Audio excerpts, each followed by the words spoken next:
In the case against the 6 men accused of murdering Gauteng Health Department whistleblower Babita Deokaran has been postponed by a week, this time to allow the state and defence teams to resolve some undisclosed issues. Deokaran raised concerns just before her death about suspicious payments worth 850 million rand.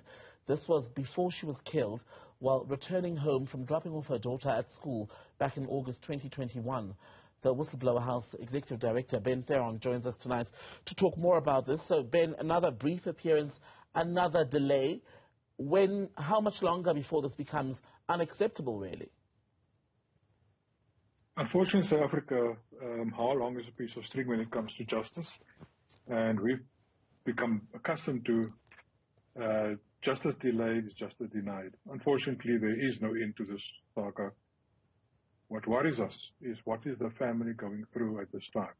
Delays, postponements. It's totally unacceptable. And this month will be 2 years since Babita Deokaran was killed, just outside her home in the south of Johannesburg. Yet there's no progress in the case. You mentioned how the family is feeling, but when you consider that many people who are whistleblowers or witness wrongdoing within their place of employment are afraid to speak out, the lack of progress in such a high-profile case will no doubt add to the fears of people, will it not? Absolutely. We deal with whistleblowers daily, and it's absolutely scary. And another case that's on TV, on the media right now, is a case that for the last few days, Dorothy Mushi. It's just one example of how dangerous being a whistleblower is. She was just an investigator, she was just doing her work, and now she's threatened with her life. That is how dangerous life has become in South Africa for whistleblowers. And you mentioned the Dorothy Mushi story. She's still alive. We had her on the program just last night. She was on contract with Eskom, working on forensic investigations until the end of her contract in July. She says she flagged concerns about cartel behavior and these threats to her life, and nothing was done. Babita Deokaran, too, had raised the alarm about what she had seen. And what both of these cases raise is, where do people turn to when they see there's been wrongdoing? Where is it safe to go in South Africa? Because as things stand, we're still waiting for the finalization of a whistleblower framework, which is the bare minimum that should be done to protect these people. Well, let's start off with your last comment.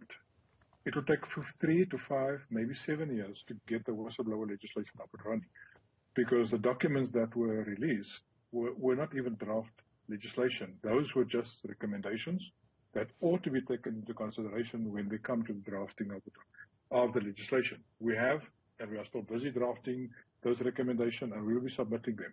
So that's the first point. That could take a while.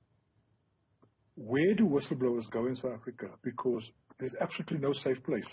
When you think about how the state institutions that are supposed to be protecting, number one, or investigating these allegations, both legs of those organizations have been infiltrated by corrupt people. Patricia Mashale is quite regularly on social media that speaks about how she has to hide on a daily basis, specifically because her life is in danger because she blew the whistle on SAPS. Now, if you can't trust SAPS, you can't trust the Hawks. Where do you go for this? The Whistleblower House have been established specifically to protect and to step in and to make sure whistleblowers at least have some protection, they are supported financially, and they have legal support on every step of the way. So it's critical that those things that we are doing should be taken over by the state. And we can't wait for the day that the state can actually do that professionally, and the whistleblowers and public can actually start trusting state institutions. But we are a long way off for that. And how much have you been able to do, Ben, in this space? At the moment, at the end of July, a few days ago, we had 188 whistleblowers on our books. Unfortunately, we've had great difficulty raising funds, and we had to squeeze every cent out of what we have to support that 188 whistleblowers. And the areas that we support whistleblowers is, number one, legal. That is the vast majority, the vast need is legal advice before and after they blow the whistle. Then people suffer trauma, and they suffer psychological, and they need psychological help, because after being fired, they lose their jobs, they lose their income, and now they can't support their families, and that is stressful. Then the last one is financial support. not the last one. There's financial support that we provide people with just some minimum funds to survive. Because once you lose your job, you can lose your house, you can't keep your children in school, you can't even put food on the table. And that eats on your humanity. And that's what we're trying to help with people. And then, of course, security. And that we've been able to help a number of people to ensure that they at least survive their life, have a threat to their life, as well as they feel safe as well. And it's suspected Babita Deokaran. It's suspected that Babita Deokaran was killed precisely because she was a whistleblower.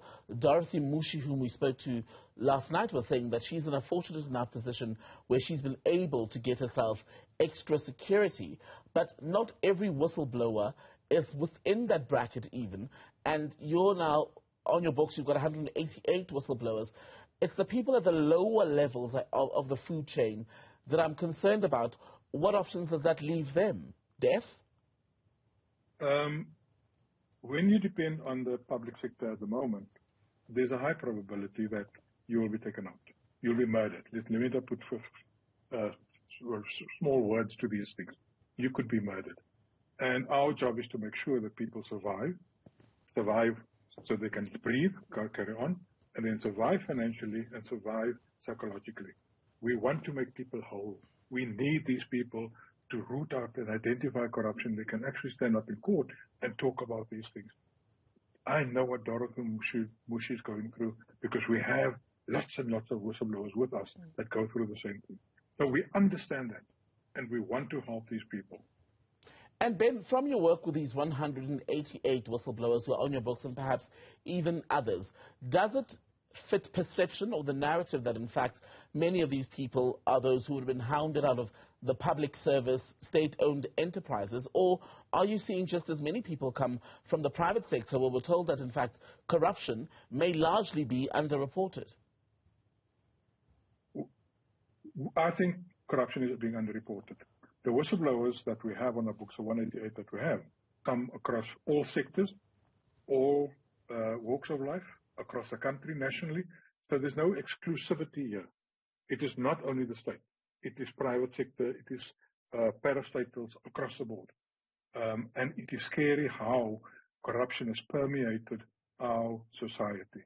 We are now in talks with the South African Council of Churches to see how can we start talking to humanity, to get back to basics, to let people understand that corruption is something that eats away, and it's a cancer that eats away from our community, and we need to stop it. And we need whistleblowers, absolutely, to help us in that regard.